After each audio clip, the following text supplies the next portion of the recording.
Bonjour à tous. Je vais commencer l'introduction en parallèle que les dernières personnes se joignent à nous. Enchantée, moi je suis Lorraine, responsable marketing et développement chez Solidatech. Et aujourd'hui, j'ai avec moi Guillaume. Guillaume, je te laisse te présenter. Oui, bonjour Guillaume, donc technicien et vendeur à la boutique des ateliers Bocage à Poitiers. Très bien, merci. Alors du coup, avant de laisser la parole à Guillaume sur le sujet du jour qui nous intéresse, à savoir comment bien choisir son matériel informatique, juste deux, trois règles de bon usage du webinaire Zoom.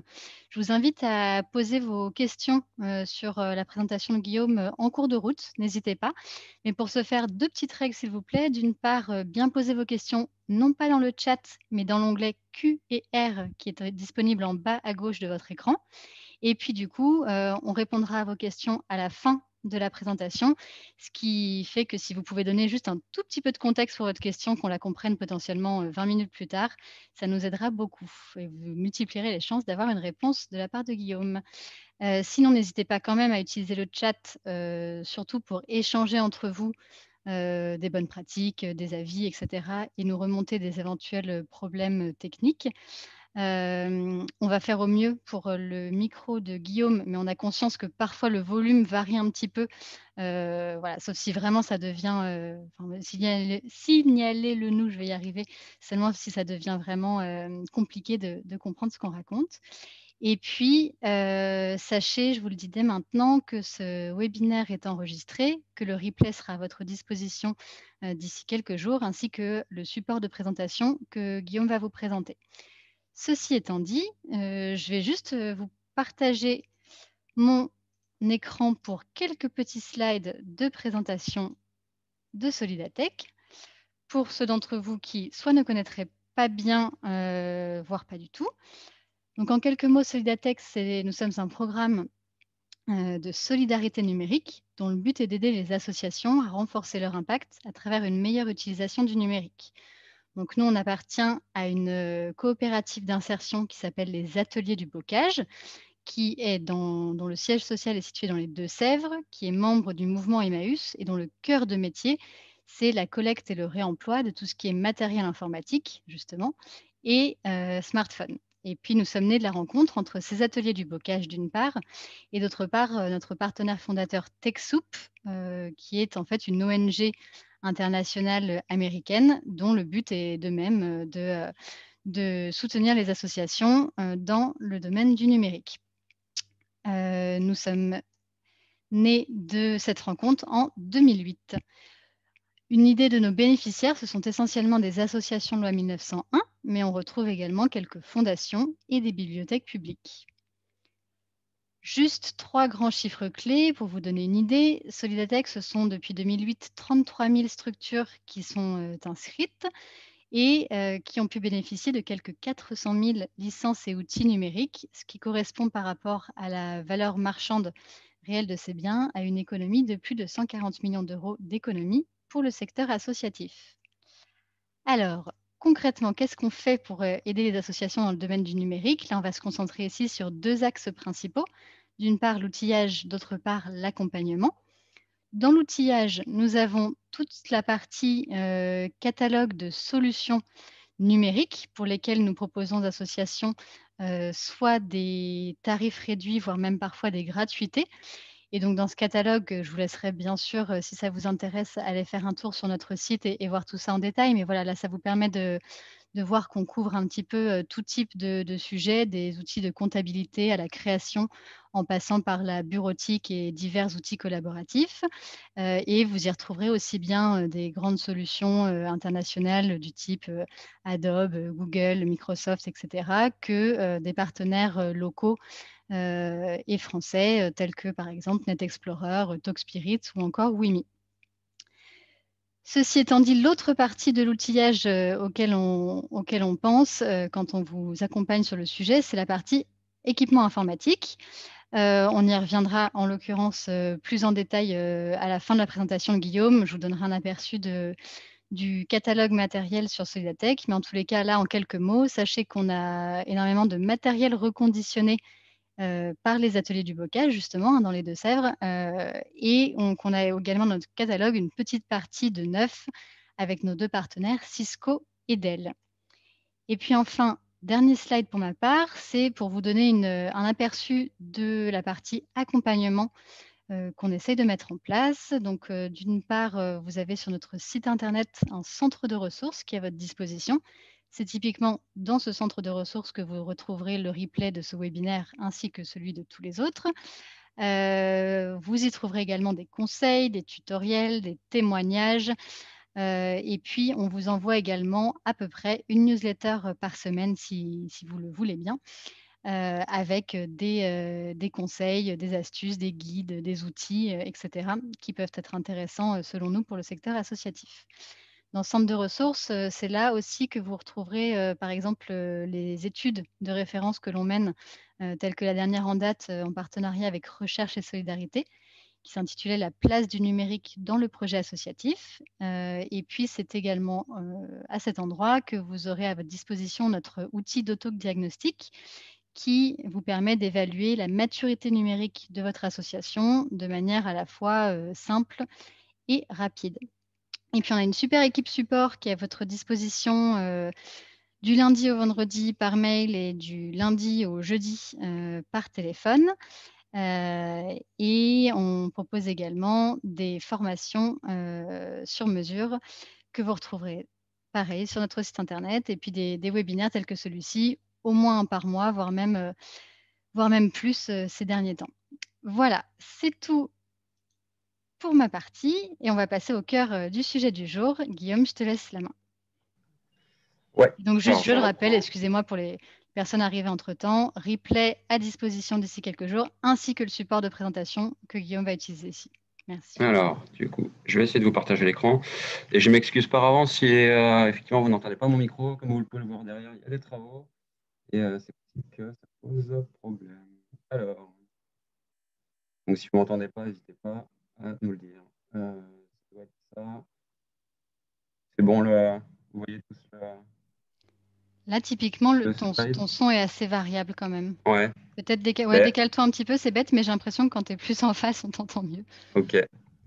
Alors, ça c'est déjà vu. Donc en gros, donc, je vais vous faire une présentation pour essayer de vous orienter, vous permettre de mieux choisir en fait le matériel informatique. Et du coup, il y a pas mal de critères à prendre en compte. Et il y en a qui sont assez subjectifs et qui vont dépendre pas mal de vos besoins, en fait, de vos usages. Guillaume, je suis désolée, je t'interromps déjà, mais Ouais, en fait, là, on t'entend. En l'occurrence, je crois qu'on t'entend très mal.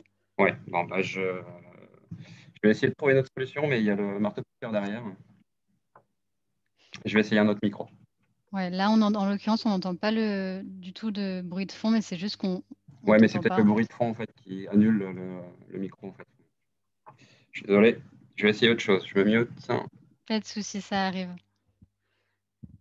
Le pire, c'est que typiquement, vous voyez, on a essayé, hein, on a répété, on a anticipé, mais on n'a pas réussi à régler complètement le problème. On a espéré que ça passerait, puis en fait, pas trop.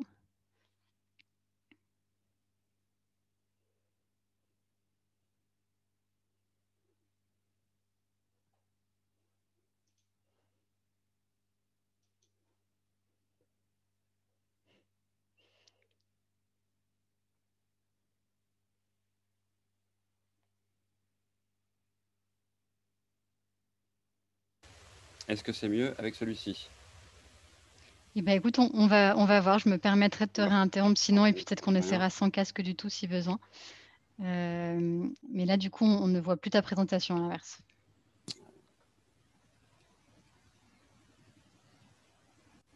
Alors, c'est mieux?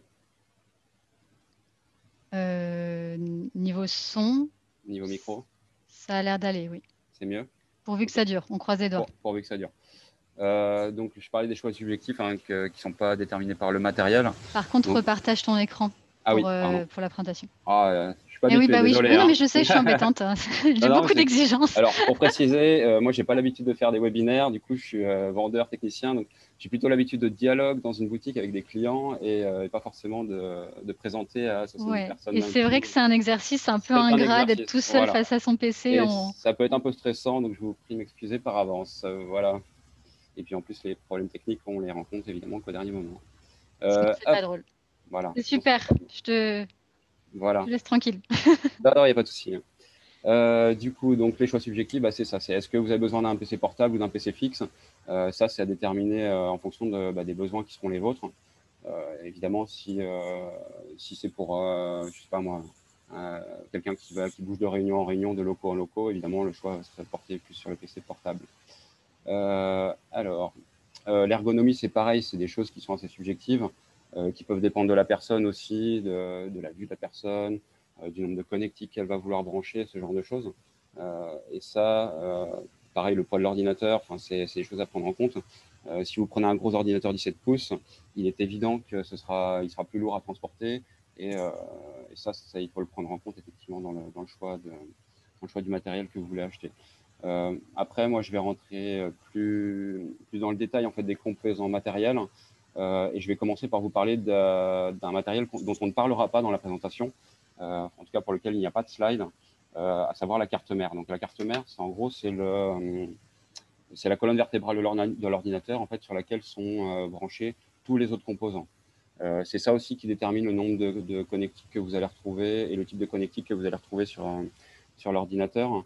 En général, on ne sélectionne précisément la carte mère que quand on veut faire du montage soi-même d'un PC. Voilà, donc en l'occurrence plutôt un PC fixe. Donc c'est la raison pour laquelle j'en parlerai pas plus aujourd'hui. Nous, on va plutôt s'attarder en fait sur 4 autres composants, dont 3 en priorité, à savoir le processeur, la mémoire vive et le disque dur. Je vais quand même vous montrer, je ne sais pas si vous le voyez, alors si vous regardez la petite vignette, à quoi ça ressemble une carte mère, ça ressemble à ça à peu près. En gros, c'est un circuit électronique sur lequel tous les composants sont connectés. Voilà. Il y a plein de choses dedans, on ne sait pas à quoi ça sert, mais en tout cas, ça fonctionne. C'est ce qu'on leur demande. Le processeur est un composant assez important sur la machine. En gros, c'est le cerveau de l'ordinateur, c'est le calculateur. Tout seul, il ne sert à rien. Par contre, on va lui donner à traiter en fait, des données. J'avais trouvé un exemple qui me paraissait assez parlant. C'était le processeur, ce serait le moulin, par exemple, dans lequel on écrase le grain. S'il n'a pas de grain, il ne sert à rien. Par contre, si vous lui donnez suffisamment de grains, il va pouvoir vous sortir de la farine qui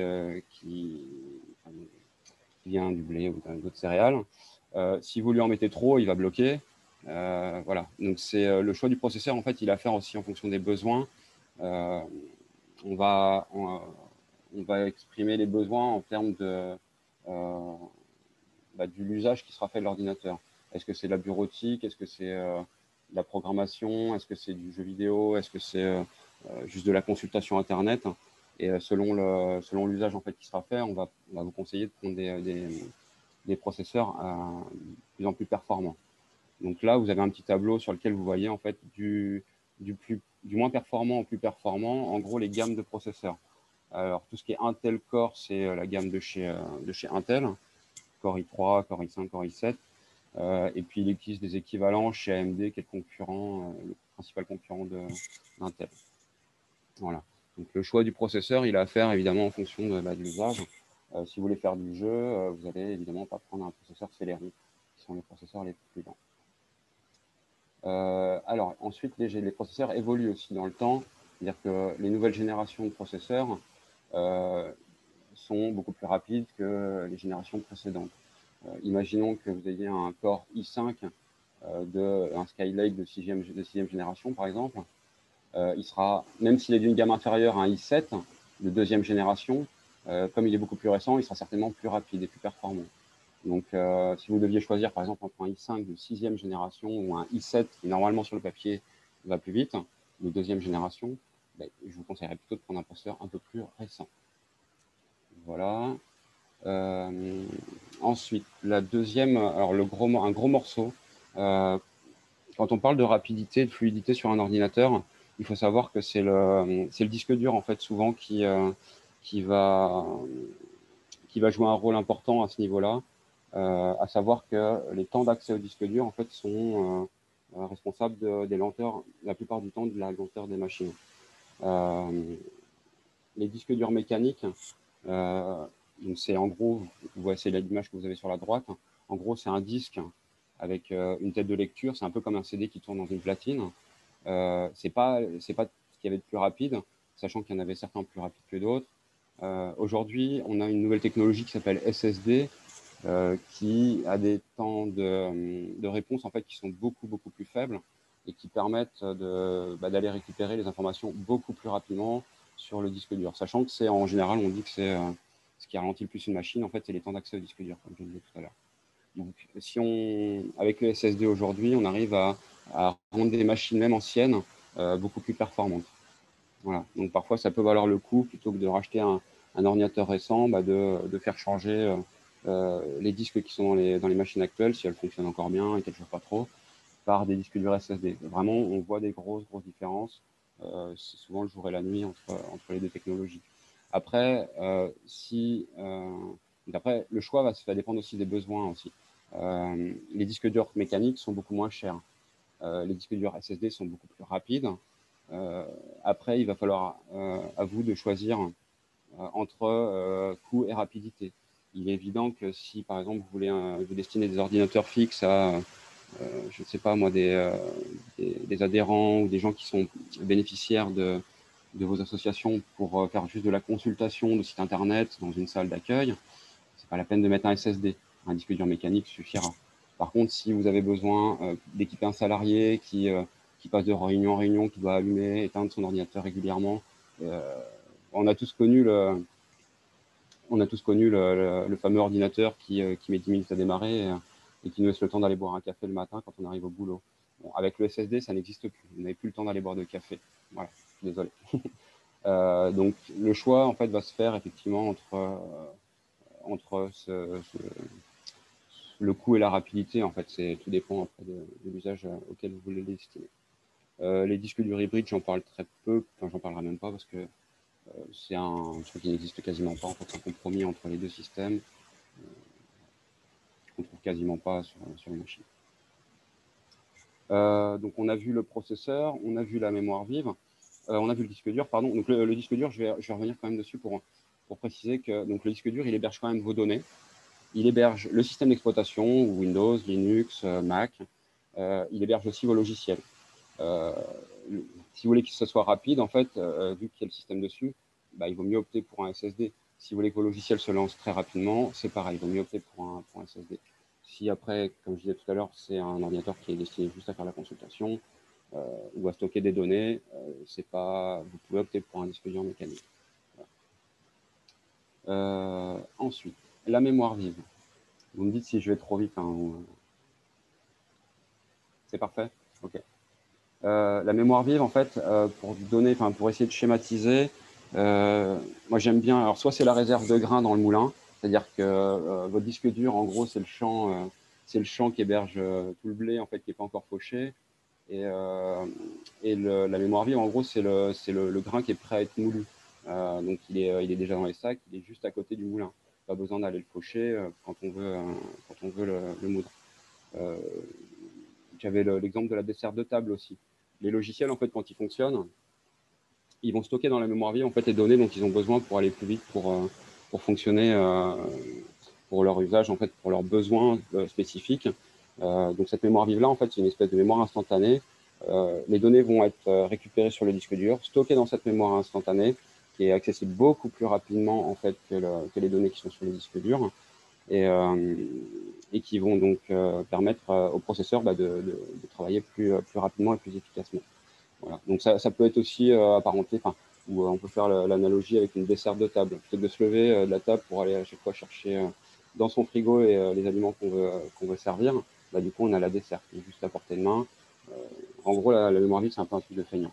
Ouais. Ça permet un accès plus rapide à des données pour les logiciels. La quantité de mémoire vive, en fait, va être en général, il y a certains logiciels qui vont vous dire, voilà, moi j'ai besoin de temps de mémoire vive pour fonctionner correctement. Alors là, dans l'exemple qu'on a, on est sur du 4 gigas. Aujourd'hui, il faut savoir qu'on a des machines qui vont atteindre 16, voire 32 gigas selon les besoins des logiciels. Il y a des logiciels qui sont vraiment extrêmement gourmands. Alors, la carte graphique, du coup, j'en parle très rapidement. Tous les ordinateurs, ils en ont une. Sinon, vous n'auriez pas d'affichage en fait, sur votre écran. La plupart du temps, c'est des cartes de base qui sont intégrées directement sur la carte mère.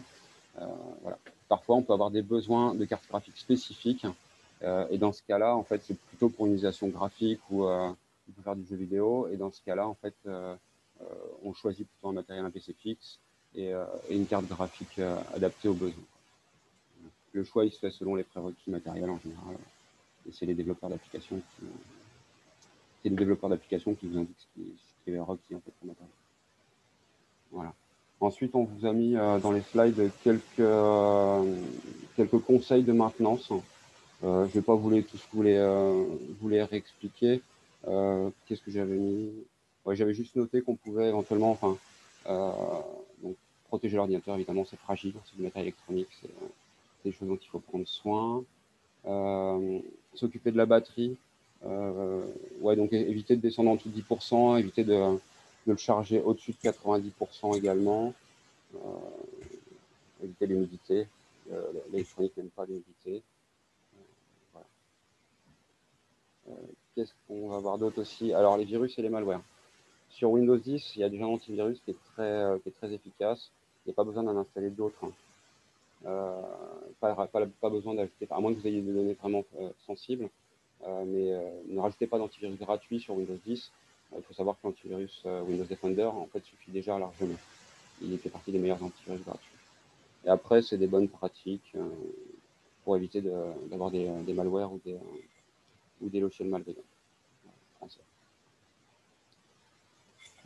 Prévenir les virus et malware, toujours dans les bonnes pratiques. Je pense que sur la slide précédente, vous avez un lien effectivement ici, là, d'un site en fait qui vous donne plein de bonnes pratiques à mettre en place, des stratégies à adopter quand vous rencontrez un logiciel malveillant. D'autres bonnes pratiques aussi. Il faut savoir que la maintenance, en fait, meilleur sera l'entretien de l'ordinateur et plus vous utiliserez ces bonnes pratiques, plus longtemps vous pourrez l'utiliser et plus sécuriser ce qu'on vous donne. Voilà. Il y a beaucoup de choses, hein, je ne refais pas tout le point, mais je vous laisserai le Cela étant, Guillaume, tu as le temps. Hein. Ouais, ok, ça marche. Je préfère laisser un peu plus de temps aux questions aussi, parce que je trouve ça plus facile de répondre à des questions que de parler à un écran. Alors, ça peut faire partie des choix aussi. Alors, ce sera selon les besoins aussi. Le système d'exploitation, je ne rentrerai pas dans le détail. Aujourd'hui, le plus utilisé au monde, c'est Windows. Suivent derrière les systèmes. J'ai perdu mon micro. Suivent derrière donc les systèmes macOS et Linux. Voilà. Tout est à peu près indiqué dans le tableau pour faire votre choix. La plupart du temps, on vous proposera du Windows, surtout si vous êtes obligé de travailler avec des solutions propriétaires comme Adobe ou Photoshop. Il y a des logiciels qui n'existent pas sous Linux.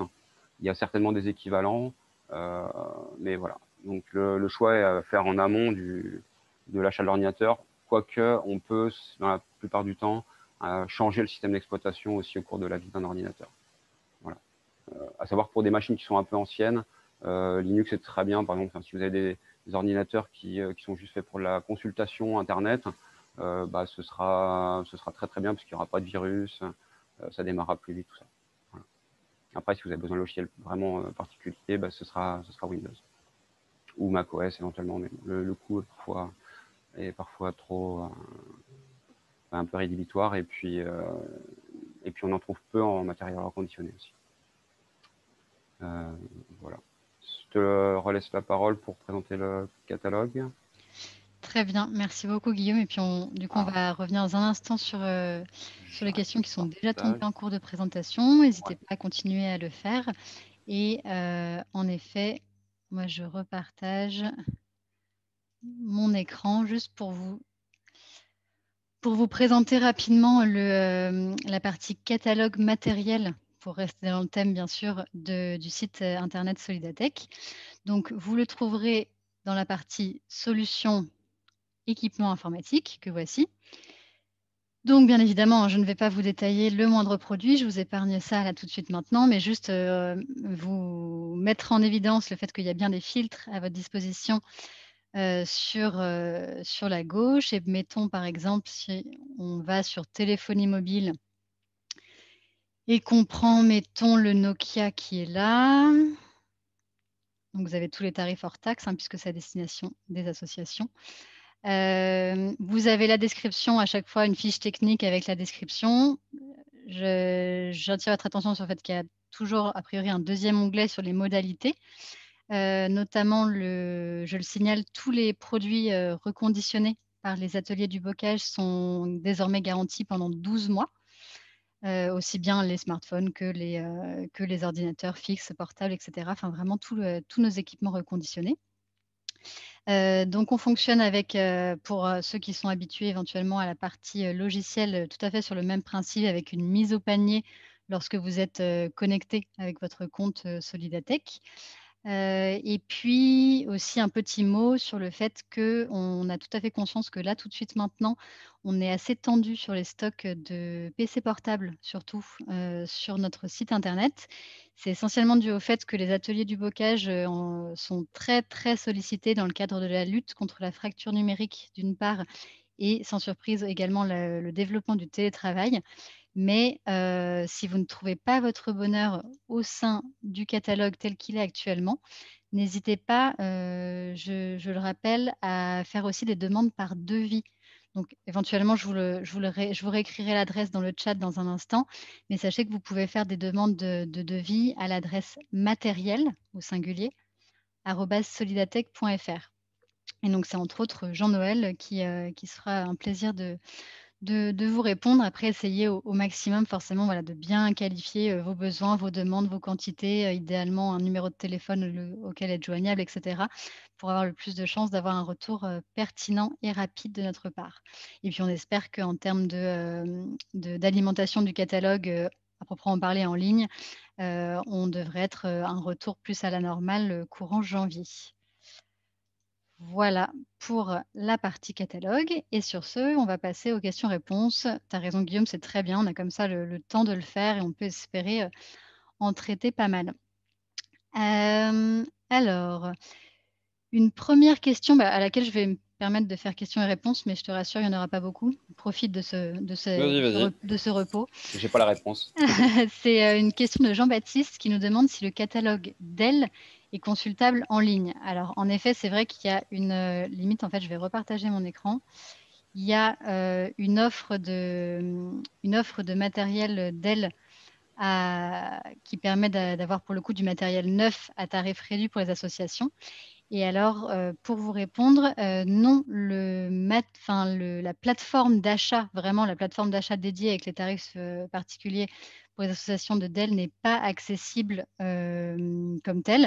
En revanche, si vous voulez savoir, si votre question porte essentiellement dans le fait de savoir concrètement quels étaient les produits à votre disposition et à quel prix, vous avez l'information sur le site internet de Solidatech même, dans les 3 onglets, vous voyez, qui suivent.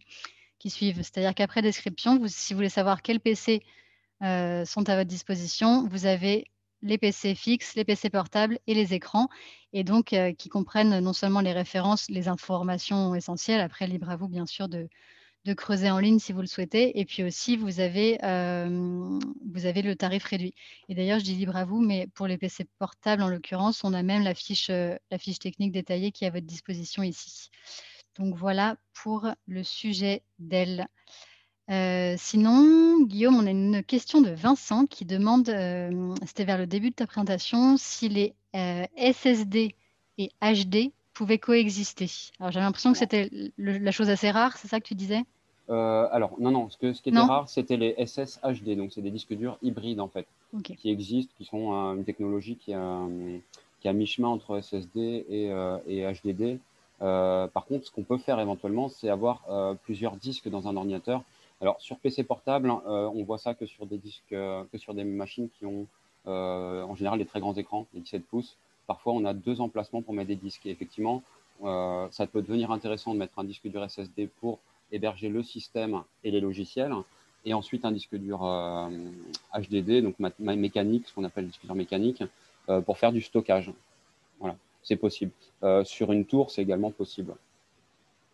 Ok. C'est plus facile en général sur une tour que sur un PC portable. Tout dépend du nombre d'emplacements. Très bien. Et pour rester un petit peu dans le même thème, on a Vincent qui nous demande quelle capacité minimum conseillez-vous pour un SSD pour supporter à la fois Windows, Office et Adobe Creative?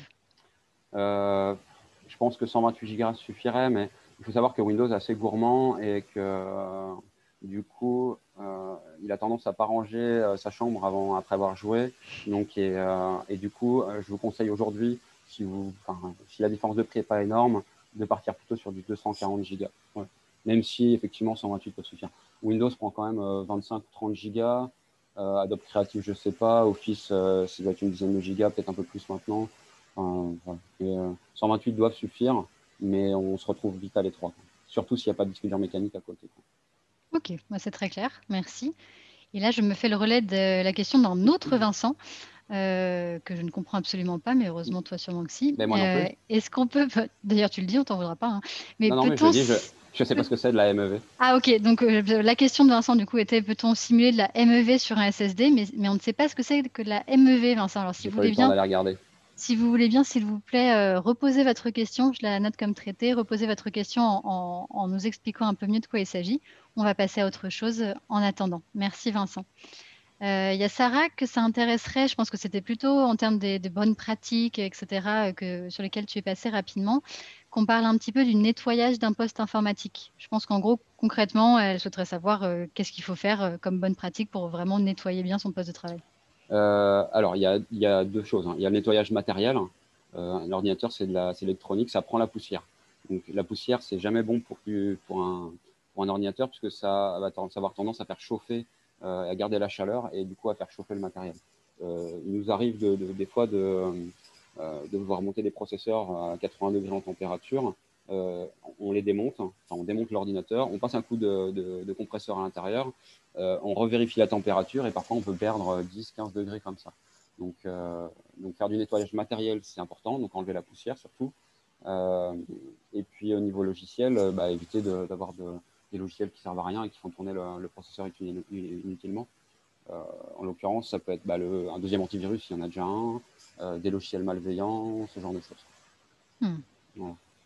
Très bien. Un petit peu dans la même idée du bon entretien de ces postes informatiques, il y a Céline qui demande pourquoi est-ce qu'on conseille de ne pas descendre la batterie en dessous de 10% ou de ne pas la monter au-dessus de 90%. Alors, il se dit tout et n'importe quoi sur les batteries. Moi, c'est un conseil perso par rapport à ce que j'ai pu constater et aussi lié au fait que c'est la technologie lithium qui est comme ça. Il faut surtout éviter qu'elle soit déchargée qu'elle soit à zéro, quoi. Après, il y a des tests qui ont été faits qui montrent que si la batterie tiendra plus de cycles si on ne la charge jamais complètement et si on la décharge jamais complètement. Voilà. C'est lié à la technologie lithium et au fait que quand elle est pleine, en fait, si on la garde en charge, en fait, ça l'use prématurément. Ok, très bien. Après, il existe des milliers de théories sur les batteries. Ce sera mon conseil du jour. Ça marche. Deux questions qui viennent ensuite. Il y en aura peut-être d'autres, hein, mais comme vous avez été nombreux à les poser d'un coup, vous ne vous en voudrez pas si c'est un petit peu en désordre. Deux questions concernant les antivirus. Une première de Julia qui demande, qui dit qu'on entend souvent que les Mac ont moins de risques d'en avoir, des virus du coup. Est-ce que c'est toujours le cas? A priori, oui. Alors, virus, on n'en voit quasiment jamais sur Mac. Pour la bonne et simple raison que macOS, c'est un logiciel qui est basé sur Linux, voilà, qui est beaucoup plus sécurisé que le système de Windows, qui lui aussi est basé sur Linux, mais de beaucoup, beaucoup plus longue date et qui s'en est très, très éloigné. Ok. Voilà. Donc c'est toujours Alors, relativement valable. ouais, c'était toujours valable. Après, j'ai constaté de temps en temps sur des PC clients, effectivement, plutôt des logiciels malveillants. Donc, ce n'est pas des virus, c'est plutôt des logiciels malveillants, publicitaires ou ce genre de choses qu'on va constater. Donc, des logiciels comme Malwarebytes, anti-malware, sont plus efficaces que des antivirus. Ok. Et justement, à propos de l'antivirus, est-ce que même en utilisant un antivirus d'un côté, c'est quand même conseillé d'utiliser l'utilitaire CCleaner, pardon. Alors, CCleaner, ce n'est pas un antivirus, ce n'est pas un logiciel anti-malware, c'est plutôt, il va passer l'aspirateur, enfin, il va passer le balai, mais il ne va pas enlever la toile d'araignée, en fait, CCleaner. CCleaner, il va juste enlever les fichiers indésirables, en fait, c'est plutôt pour faire du ménage sur l'ordi. comme je disais tout à l'heure, Windows ne sait pas ranger sa chambre. Donc, en fait, il va ranger à votre place et il va ranger à la place de Windows. Oui, donc c'est bien compatible. Enfin, c'est Ouais, bien complémentaire, on va dire, à c'est antivirus. complémentaire. Ouais. Antivirus, anti-malware et logiciels de nettoyage comme CCleaner, ce sont effectivement des logiciels qui n'ont pas les mêmes utilités. Donc, Ok, on peut avoir les trois. très bien. Autre sujet sur les systèmes d'exploitation, il y a Jean-Michel qui nous demande si c'est possible d'avoir 2 systèmes d'exploitation sur un même ordi. La réponse, c'est oui. On peut même en avoir plus que ça. On fait ce qu'on appelle du dual boot ou du multi-boot. On peut effectivement avoir sur un ordinateur Windows, Linux ou Mac, Linux, ça marche aussi, ou Mac, Windows, ça se fait aussi. Ok, très bien. Une autre petite question qui concerne notre catalogue matériel, je suppose, de la part de Jean-Paul qui nous disait que oui, il y avait des filtres, mais il n'y avait pas de moteur de recherche. Alors, comme en fait, il y a bien un moteur de recherche, je vais, Jean-Paul, juste vous repartager très brièvement. Hop, vous voyez là, on est sur le catalogue où j'étais tout à l'heure. Là sont tous les filtres dont je vous ai parlé, en effet. Mais si vous souhaitez l'équivalent d'un moteur de recherche parmi ce catalogue matériel, c'est ici qu'il faut que vous tapiez là, que vous filtriez selon vos critères. Donc il y a bien, pour information, un moteur de recherche. Ceci étant dit, nouvelle question de la part de... Alors, de... Il y avait une question de Bernard concernant des caméras. Je sais pas si, oui, on peut partir sur celle-ci. En effet, il y a Bernard qui nous demande, enfin qui nous informe que eux, ils ont de leur côté des PC fixes avec des écrans, mais que du coup, ils n'ont pas de caméra. Il demande si c'est possible d'acheter des caméras à côté. Est-ce que c'est fiable? Est-ce que c'est facile à utiliser? c'est très simple. Il suffit de la brancher en USB en général. Et puis, après, il faut juste vérifier les résolutions. Et puis, éventuellement, si les pièces sont sombres, vérifier si elles n'ont pas une petite lumière ou si tu peux rajouter un peu de lumière. Et c'est typiquement le genre de choses qu'on a parfois sur On peut en notre avoir catalogue. En ouais, boutique aussi, hein, je en suppose, boutique aussi. Guillaume. Ouais. Enfin, on a beaucoup de demandes avec le confinement et le télétravail, effectivement. Ouais. Mm. Une question de Marie sur toujours la préservation de la batterie des portables.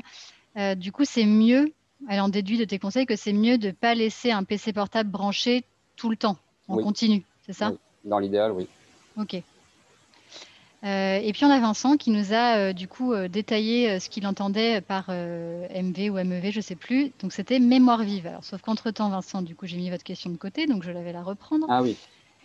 Donc ça voulait dire, peut-on simuler de la mémoire vive, pardon, vide c'est autre chose, Mm. sur un SSD? Voilà, on a la totalité de la question. Ok, je comprends mieux la question. Du coup, oui, en fait, souvent les ordinateurs avec des disketeurs mécaniques, en fait, ils rament. Quand on dit qu'ils rament, en fait, c'est que ils ont besoin, enfin, quand la mémoire est vive et pleine, du coup, l'ordinateur va utiliser une partie du disque dur comme une mémoire tampon, en fait, pour pallier en fait au manque de place en mémoire vive. Et du coup, comme les temps d'accès sont très longs sur un disque mécanique, en fait, du coup, ça fait ramer l'ordinateur. Ça use prématurément le disque aussi. Donc c'était pas terrible. Avec un SSD, effectivement, il y a la possibilité, enfin, il va se passer exactement le même phénomène, mais du coup, comme c'est beaucoup plus rapide d'accéder au SSD, en fait, du coup, l'ordinateur ne rame pas. En fait. Voilà. Donc en gros, c'est ce qu'on appelle du swap. L'ordinateur va swapper. Swapper sur un disque dur SSD, ça pose aucun problème. Sur un mécanique, on entendait le disque gratter. Quoi. Voilà. Ok, très bien. On a Sylvie qui souhaiterait creuser le sujet de la RAM, qui dit pour la RAM, votre tableau montrait 4 Go et 8 Go, mais vous avez parlé très rapidement de 16 et 23. Ouais. Est-ce que tu peux expliciter ça, s'il te plaît? Alors les RAM, j'en ai, il me semble, je l'ai pas ramené. Si j'en ai une là, c'est vraiment. Alors les RAM, je ne sais pas si vous voyez tous mon écran. Oui, on voit C'est bien. la petite barrette qui est là. Donc c'est une petite barrette qui s'enlève. On parle souvent de barrette RAM. Si l'ordinateur le permet, hop, c'est une petite barrette comme ça. Si l'ordinateur le permet, parfois il y a 2 slots. Donc là, j'ai une barrette de 8 Go dans les mains. On pourrait rajouter une deuxième barrette à côté pour en faire 16. Voilà. Du coup, ça permettrait d'avoir un peu plus de mémoire vive. Alors d'ailleurs, tant qu'on est sur le sujet de la RAM, du coup, Gaëtan qui veut être sûr d'avoir bien compris, la RAM, en gros, c'est la vitesse. Il demande si la RAM, en gros, c'est la vitesse Non, d'exécution par rapport au nombre de gigas de la mémoire vive. non, non, non. En fait, la RAM, c'est une quantité, en fait. C'est-à-dire que c'est une quantité de mémoire qu'on peut stocker, en fait, dans ce composant que je viens de vous montrer et qui va permettre à des logiciels qui ont besoin de stocker beaucoup de données pour leur usage immédiat d'aller chercher les données rapidement. Donc, en fait, c'est pas la RAM, ça va jouer sur la rapidité, effectivement, parce que si le processeur est obligé d'aller chercher des données plus loin que sur la RAM, donc sur le disque dur, ça va forcément avoir un impact sur la rapidité de la machine et la rapidité du logiciel. Très Si j'étais bien. très clair, hein. Du coup, le fait d'augmenter la RAM, ça ne va pas augmenter la rapidité, ça va juste augmenter la capacité de stockage euh, de, des données dont pourront faire l'usage les logiciels qui sont en utilisation. Ok. Donc, de fait, ça peut augmenter la rapidité de l'ordinateur. Bien, 2 questions ensuite sur la mémoire vive. Une première de Zelda qui demande comment vider, entre guillemets, la mémoire vive. Ça ne sert pas à grand-chose. Mais si vous voulez vraiment vider la mémoire vive, vous éteignez l'ordinateur, vous gardez appuyé sur le plein. Vous le débranchez électriquement, complètement, vous enlevez la batterie, le chargeur, et vous gardez appuyé sur le bouton power de votre ordinateur une bonne trentaine de secondes. Ça devrait normalement vider les composants. Mais en Normalement, fait, c'est pas vraiment la peine. ça C'est sert ça, à tu rien. dis. Ok. Bah, sauf si vous avez des données confidentielles défense et que vous voulez pas que le FBI et la CIA tombent dessus, mais sinon ça sert pas à grand chose. Elle se vide automatiquement en fait. Elle est gérée automatiquement par le système d'exploitation. Ok. Et puis, sur la mémoire vive, toujours, d'ailleurs, ça me fait sourire parce que Stéphane a fait le même lapsus que moi en parlant de mémoire vide dans sa question. Et Stéphane demande comment savoir si la mémoire vive de son PC est saturée. Alors, je vais repartager mon écran. Hop, comment je fais? Non, mon écran. Hop là. J'étais en train de chercher ce que ça voulait dire MEV. Alors, j'aimerais bien récupérer le haut de mon écran. Comment on fait pour bouger la barre là-haut? J'ai la barre de partage. Ah, je peux la Alors, dépasser. tu C'est peux. bon. Ouais. Okay. Contrôle Alt Supre sur un ordinateur Windows. Dans le gestionnaire de tâches, en fait, vous pouvez voir les performances. Donc là, j'ai une mémoire vive de 8 Go.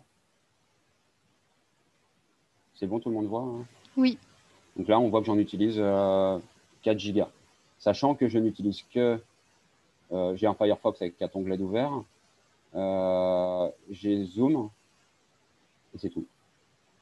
Ça veut dire que Windows prend quand même pas mal de ressources.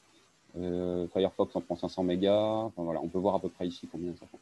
Donc les logiciels, on va dire, prennent 1 giga et le reste, c'est Windows. Windows consomme beaucoup de mémoire. En effet. Voilà. Question de Vincent qui demande s'il est nécessaire de faire de la défragmentation sur un disque dur SSD. Non, pas sur les SSD. C'est plus nécessaire sur les SSD. Ça l'était effectivement avant sur les mécaniques, mais c'est plus nécessaire aujourd'hui. Très bien, ça a le mérite d'être clair. Une autre question de Zelda qui nous demande quel est le risque en fait qu'on prend dans l'achat d'un équipement reconditionné vis-à-vis de l'obsolescence. J'aurais tendance à dire qu'il y a moins de risques qu'avec du matériel neuf, surtout si vous achetez du petit prix. C'est du matériel de gamme professionnel. En fait, les composants qui sont à l'intérieur du matériel reconditionné, alors celui que nous on propose, hein, je parle bien de matériel reconditionné de gamme professionnelle, ce qui correspond à ce que nous on propose dans notre catalogue. Du coup, les composants sont faits pour durer 15 à 20 ans normalement. Voilà. Après, on n'est jamais à l'abri d'une panne, hein, ça reste de l'électronique, mais globalement, on prend plus de risques en allant acheter un ordinateur en grande surface. Où là, les composants sont faits pour durer 2, 3, 5 ans, 7 ans, ça dépend de la qualité du matériel que vous achetez. Il y a plusieurs classes de composants électroniques et quand on parle de matériel de gamme pro, on est sur la classe 3. C'est ce qui fait que les prix à l'origine sont très élevés. Là, l'ordinateur, par exemple, que j'utilise pour la visio, donc c'est un 840 G2 de chez HP. Il devait valoir, je pense, au bas mot 1200-1300 euros quand il est sorti. Voilà. Oui, alors que là maintenant il doit en valoir, je ne sais plus, 350, quelque chose Nous, comme on les ça vend chez aux nous. alentours de 300 euros. En général, on C'est vend le ça. matériel reconditionné à 20 ou 25% de son prix d'origine. Voilà. Forcément, c'est plutôt intéressant. C'est intéressant. Du coup, ça permet vraiment d'avoir du matériel haut de gamme à petit prix, avec des composants de bonne qualité. Ok. Une question de Gilles sur les différences en fait qu'il existe entre les processeurs Intel et AMD que tu as Ouais. évoqué rapidement tout à l'heure, et lequel est le meilleur, le plus Euh, fiable, etc. alors, je suis pas, je me tiens pas vraiment toujours au courant vraiment de l'actualité des processeurs. Nous, on travaille sur du reconditionné, donc je n'ai pas forcément les dernières infos. Ils se sont toujours tirés la bourre. Il faut savoir qu'AMD a toujours été moins cher qu'Intel et toujours un tout petit peu moins performant. Moi, j'ai toujours pris du AMD personnellement pour moi, parce que rapport coût-performance, ça me suivait très bien, quoi. Ça m'allait très bien. Voilà. Très Et bien, je vois qu'il y a une autre question sur un processeur AMD c'est Ryzen ça. 5. Ouais, j'allais te Je dire, les connais pas tous et du coup, il y a plusieurs générations. Donc, il faut aller regarder. Il y a des sites en fait qui font du benchmark, enfin, c'est-à-dire qui font des tests sur les processeurs. Il faut regarder. Voilà. A priori, moi j'aime bien les processeurs AMD, comme je le disais, hein. Mais du coup, faut se renseigner pour voir ce qu'ils valent, hein, parce qu'il y a parfois il peut y en avoir certains modèles qui peuvent être. Il existe des milliers, des millions, des milliers de, pas des millions, mais des milliers de versions des processeurs. Donc, faut aller jeter le coup d'œil pour voir ce qu'ils valent. très bien. Ensuite, une question pratique de la part de Jean-Michel qui nous informe avoir le statut d'auto-entrepreneur et qui du coup nous demande si on peut acheter chez nous. Alors moi, je vais juste répondre pour la partie Solidatech et laisser Guillaume évoquer les alternatives qu'il existe. Mais pour la partie Solidatech et le catalogue que moi, je vous ai montré tout à l'heure, la réponse est non, puisque du coup, pour acheter sur notre plateforme, il faut en effet être bénéficiaire Solidatech. Et pour être bénéficiaire Solidatech, comme je l'ai montré en introduction, il faut avoir soit le statut associatif loi 1901, soit être une fondation reconnue d'utilité publique, une bibliothèque nationale, etc. Et donc, si vous êtes entrepreneur, quand bien même dans le secteur de l'ESS, soit dit en passant, ce n'est pas possible. Cela étant, les ateliers du bocage, eux, ont d'autres canaux de revente. Et du coup, Guillaume, éventuellement, tu peux donner une piste ou deux à Jean-Michel.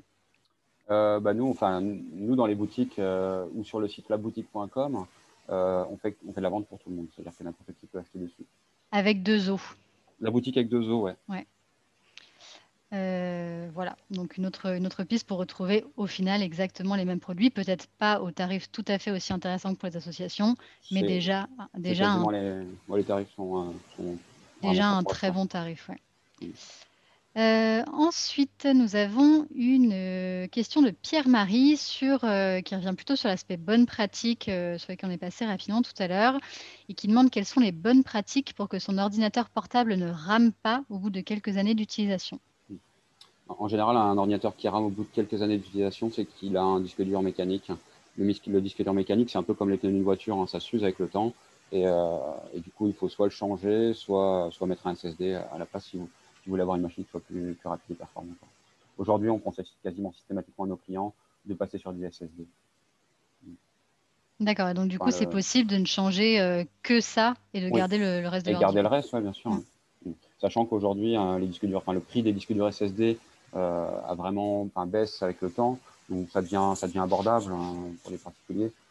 Pour 100 euros, vous pouvez avoir un changement de disque dur et une réinstallation Windows, hein, ou Linux, hein, ou Ok, Mac. pas de jaloux. Non. On a plein de questions en une de la part de Daniel qui nous demande, alors, dans un premier temps, si c'est possible de détailler, s'il te plaît, Guillaume, comment mettre à jour les logiciels et systèmes, avec quoi et comment. Alors, Euh, dans le c'est sens complet. système d'exploitation, je pense. Il y a beaucoup de choses dans cette question. Je ne vais pas pouvoir y répondre. On pourra y passer une après-midi, je pense. Oui, c'est assez Ouais. vague en fait. Ouais, Windows 10 se met à jour automatiquement. Les logiciels, par contre, il faut les mettre à jour. Alors, certains se mettent à jour automatiquement, d'autres, il faut faire les vérifications à la main. Donc, sur Windows, ça fonctionne comme ça. Sur Linux, vous avez un gestionnaire de logiciels qui met tout à jour, système et logiciel, donc c'est pratique. Sur Mac, ça va se passer comment? Le Mac va mettre à jour Apple va mettre à jour le système d'exploitation et les logiciels Apple, et démerdez-vous pour le reste. Un peu comme sur Windows. Voilà. Faire des Ok. sauvegardes, vous Ah, attends, sauvegardez. du coup, parce Ouais. que tout le monde ne peut pas lire la question, donc Ah oui, pardon. deuxième partie de la question, c'est qu'est-ce qu'on conseille de sauvegarder et comment s'y prendre? Faites les sauvegardes de vos données, donc tout ce que vous ne pourriez pas récupérer sur Internet. Par exemple, si vous avez, je sais pas moi, un DVD, enfin une copie pirate des ch'tis, de Bienvenue chez les ch'tis, Techniquement, c'est pas grave si vous le perdez, donc ne sauvegardez pas ça. Vous pourriez le retélécharger ou acheter le DVD. Par contre, si vous avez les photos de vos petits-enfants, je sais pas moi, de vos vacances ou des documents hyper importants pour la gestion d'une association, c'est ces documents-là qu'il faut sauvegarder. Ne sauvegardez Et pas du tout. coup, sur un disque dur, sur quoi? Disque dur, clé USB. En gros, une sauvegarde, c'est faire un copier-coller. Hein. Et mon conseil, c'est de faire, selon la valeur, on va dire, sentimentale ou qu'il peut y avoir pour ces photos, sentimentale ou la valeur que ça peut représenter pour une association, en termes de temps de travail qu'on y a passé, faites au moins une sauvegarde. C'est-à-dire que vous avez vos données, vous avez une sauvegarde et vous en avez potentiellement une deuxième. Et vous faites tourner. Ok. Voilà. Très bien pour ces questions-là. Il y avait juste l'aspect de protéger aussi les données, pardon, sur les sauvegardes. Si c'est des données évidemment qui sont vraiment très précieuses, ne gardez pas tous les disques durs au même endroit. Si la machine qui sert de source est au même endroit que les disques qui servent à faire les sauvegardes, potentiellement s'il y a un incendie, vous perdez tout. Donc du coup, je vous conseillerais de séparer aussi géographiquement les sauvegardes. Très bien. Et à propos de sauvegarde, justement, Vincent demande, alors là, je pense que c'est plutôt sur l'ordinateur lui-même, mais en cas de sauvegarde de nombreux fichiers, est-ce que la mémoire peut être bloquée? Oui, on peut saturer un disque dur. Hein. On peut saturer un disque dur. Donc là, après, c'est à vous de voir, en fait, en fonction de la quantité de données que vous devez sauvegarder ou vous devez utiliser, c'est à vous de choisir la bonne capacité de disque dur. Ok. Voilà. Ensuite, une question de Jean-Marc qui nous demande, lors d'un achat d'un portable, par exemple à Solidatech, l'OS est-il installé? Alors la réponse est oui, et a priori, vous avez l'information au cas par cas sur les fiches produits. En général, c'est Windows 10. En boutique, d'ailleurs, ça peut même être autre chose comme OS au cas par cas, mais pour en tout cas le biais Solidatech qui nous concerne essentiellement aujourd'hui, c'est précisé sur les fiches produits et c'est très souvent Windows 10. Techniquement, si je peux me permettre, en fait, quasiment toutes les machines qui sortent de l'atelier sortent sous Windows. Après, on propose en boutique l'installation gratuite de Linux pour mettre les deux systèmes sur un pied d'égalité. Et je pense que même dans le cadre de Solidatech, si vous aviez un besoin spécifique, je ne sais pas moi, de 20 machines sous Linux, il suffit d'envoyer un mail à l'adresse que vous indiquez. Carrément. Et d'ailleurs, que je n'ai pas mise dans le chat, donc que Ouais. je vais mettre de ce pas. Il suffit de faire une demande spécifique et on peut vous sortir 20 machines sous Linux Mint ou Ubuntu, ou la version qui vous intéresse. Techniquement, si c'est techniquement faisable, il n'y aura pas de problème. Complètement, oui, c'est tout à fait quelque chose. Pensez bien à le signaler en amont de votre demande dans votre demande de devis. Carrément, c'est en effet à prendre en compte. Ensuite, on a une question de Valentin qui nous demande ce que tu penses des solutions Synology. Je ne sais pas si tu connais, avec deux Alors, Y. Synology, c'est des serveurs de stockage, ce qu'on appelle des NAS. En anglais, ça veut dire zone de stockage en réseau, Network Area Storage. C'est très bien. Voilà. Après, je vous conseille d'avoir j'en ai un personnellement à la maison. On en utilise à la boutique pour faire nos sauvegardes clients. C'est des très bonnes, c'est des solutions qui sont très fiables. Voilà. Après, je vous conseille de faire appel à quelqu'un pour vous l'installer, vous le paramétrer si vous n'avez pas les compétences. Mais ça permet de faire des choses vraiment très, très chouettes. Une question de... Excuse-moi, j'enchaîne un petit peu pour essayer d'en traiter le maximum. Une question de Frédéric qui revient sur cette notion de coupon de réduction d'ailes et qui nous demande si ça donne accès à des PC portables avec SSD de 500 Go. Alors pour ne rien vous cacher Frédéric, là comme ça par cœur, je n'en ai aucune idée, mais par contre ce qui est sûr, c'est que dans les quelques exemples, enfin dans la fiche produit même de ce coupon de réduction d'ailes, vous avez, donc comme je vous ai montré tout à l'heure en partageant mon écran, les différentes références par catégorie, et donc notamment sur la partie PC portable, on en a de mémoire, je ne sais plus, 3 ou 4, et vous avez en fait à chaque fois vraiment accès aux détails des informations. Si je repartage brièvement mon écran sur le coupon de réduction d'ailes, vous vous rendez sur l'onglet PC portable. Là, vous voyez d'un premier coup d'œil les références. Donc, c'est bien ça, il y en a 4. Et si jamais la question technique dont vous parlez, alors d'ailleurs, elle est peut-être affichée d'emblée, mais si jamais en tout cas vous ne la trouvez pas, au cas par cas, vous avez, comme j'ai montré tout à l'heure, le détail vraiment avec toutes les infos. Donc, normalement, vous devriez pouvoir assez facilement retrouver l'info par vous-même. En tout cas, je l'espère. Après, donc, nous avons hop, une question de la part de Sarah qui demande si un PC actuellement sous Windows 7 qui devrait être basculé sous Windows 10 rencontrerait un risque de plantage. A priori, non. En fait, les prérequis pour Windows 10 sont les mêmes que pour Windows 7. Non. Il faut savoir aussi que si vous avez déjà des licences Windows 7, il n'est pas nécessaire d'acheter une licence Windows 10. La licence Windows 7 vous permet d'activer Windows 10, au même titre que la licence Windows 8. Bon à avoir en tête, en effet. Et ben, un peu sur ce sujet-là, Daniel nous demande si c'est possible d'avoir des PC portables équipés de Windows 10 et d'Office. Bah oui, hein, du coup, c'est le format de Je pense base, que on la va question dire qu'on porte peut. sur le catalogue Solidatech. Non, Ouais, il me semble qu'ils sont déjà équipés d'Office, non? voilà, oui, oui, ils sont par défaut, on va dire, ils sont équipés de Windows 10. Après, pour Office, est-ce que c'est installé par défaut ou pas? Ça, c'est pas dit. Alors, historiquement, je sais que c'était le cas pour le matériel Solidatech et que ce n'était pas le cas pour le matériel qui venait en boutique. C'était la Ah. différence.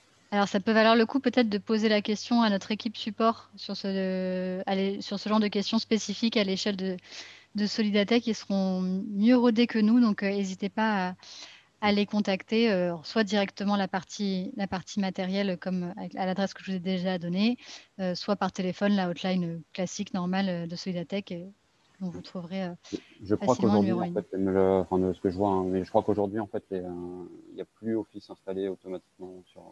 Ok, c'est bien possible. Personnellement, ça me dit rien, mais je suis pas spécialiste du domaine. Bah, je sais qu'historiquement, c'est ce qu'on faisait, mais je pense qu'aujourd'hui, on ne le fait plus. Ça marche. Bah, pour rester À sur le vérifier. sujet, carrément, oui, n'hésitez pas à bien poser la question à nos collègues.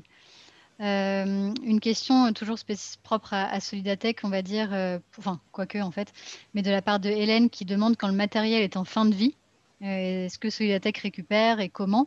Et en fait, c'est plutôt justement, en fait, c'est plutôt les ateliers du bocage eux-mêmes qui récupèrent. Mais à ma connaissance, c'est plutôt pour des quantités relativement importantes. Enfin, en tout cas, ça se compte, disons, ça se compte en dizaines au moins.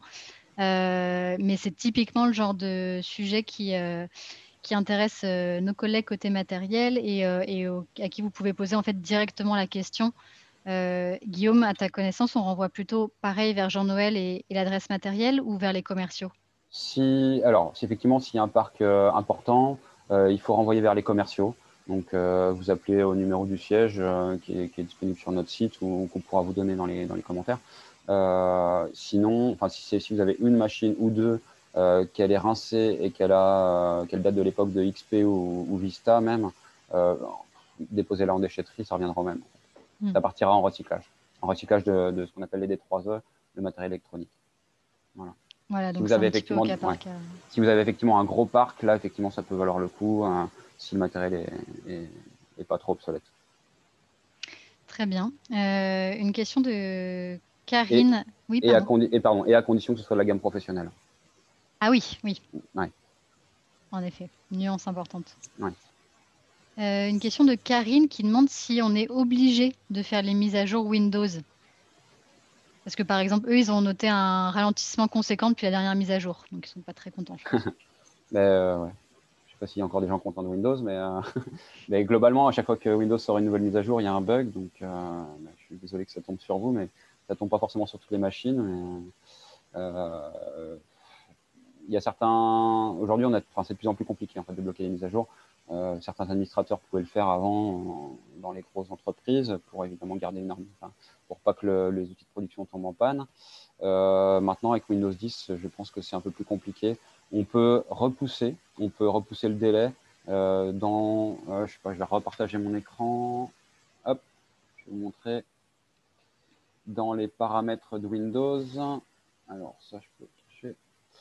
Dans mise à jour et sécurité. Windows Update, ici, vous avez la possibilité de suspendre les mises à jour pendant quelques jours. Vous n'avez pas la possibilité de les arrêter définitivement. Et je vous le déconseille parce qu'il y a dans ces mises à jour-là, il y a notamment les mises à jour du fameux Windows Defender, l'antivirus de Microsoft.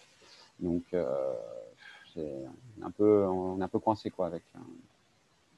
On peut les arrêter temporairement. Par contre, si effectivement il y a un ralentissement et que c'est vraiment notable, il faudrait quand même peut-être penser à avoir un technicien pour voir d'où vient le problème.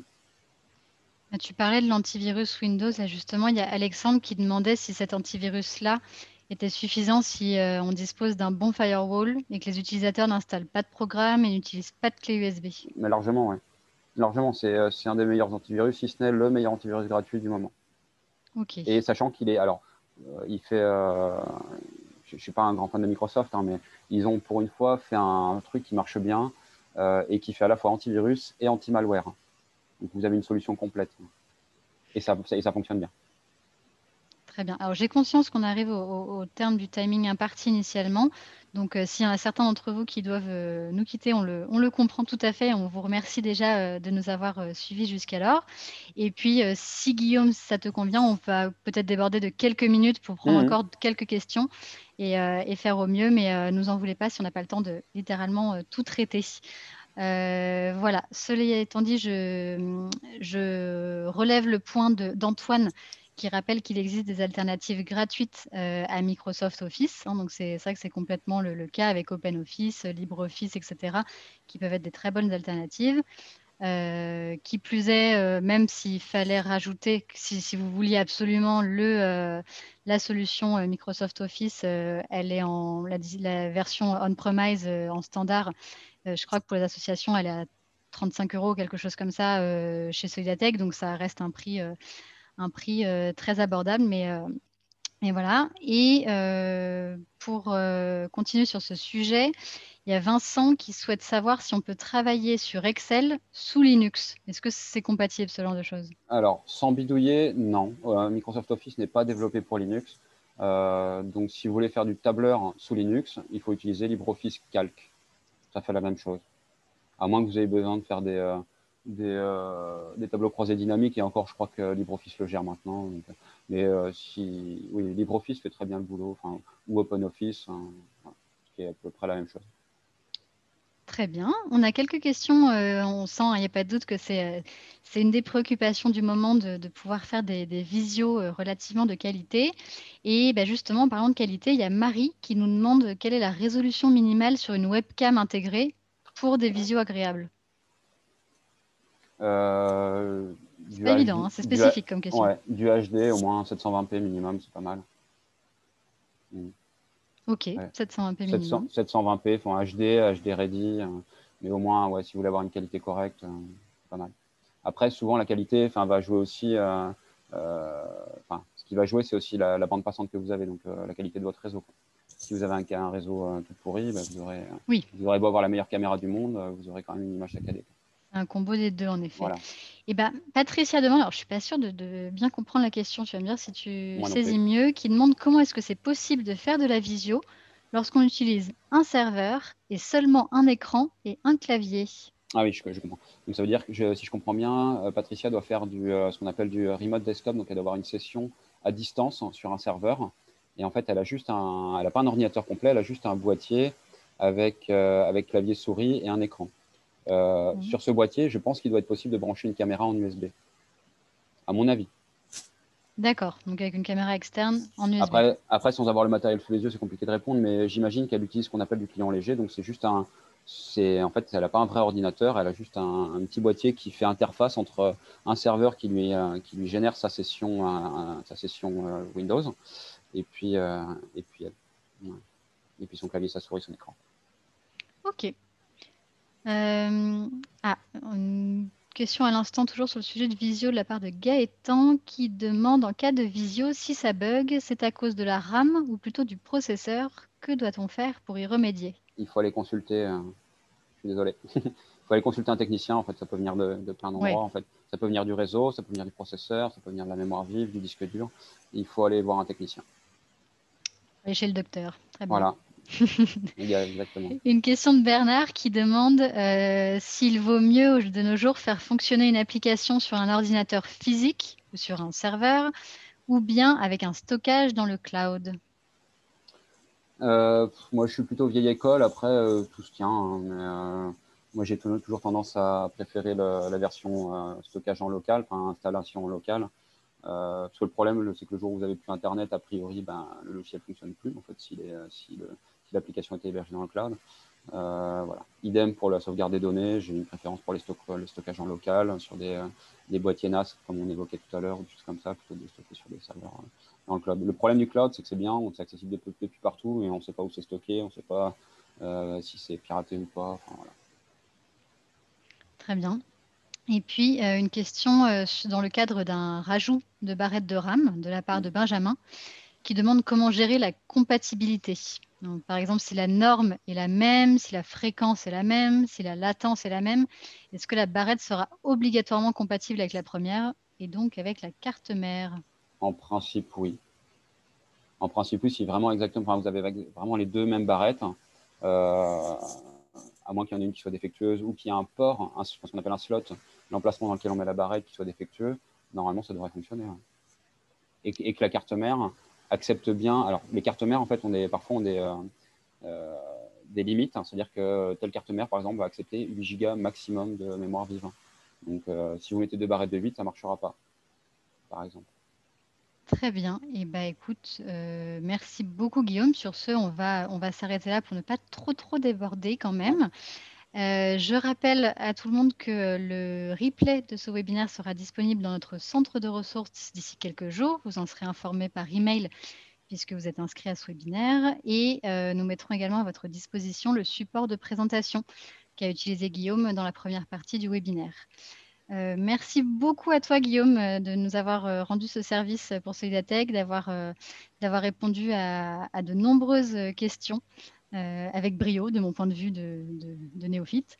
Merci beaucoup. Et puis, on vous souhaite une bonne après-midi à tous et à bientôt sur un prochain webinaire Solidatech.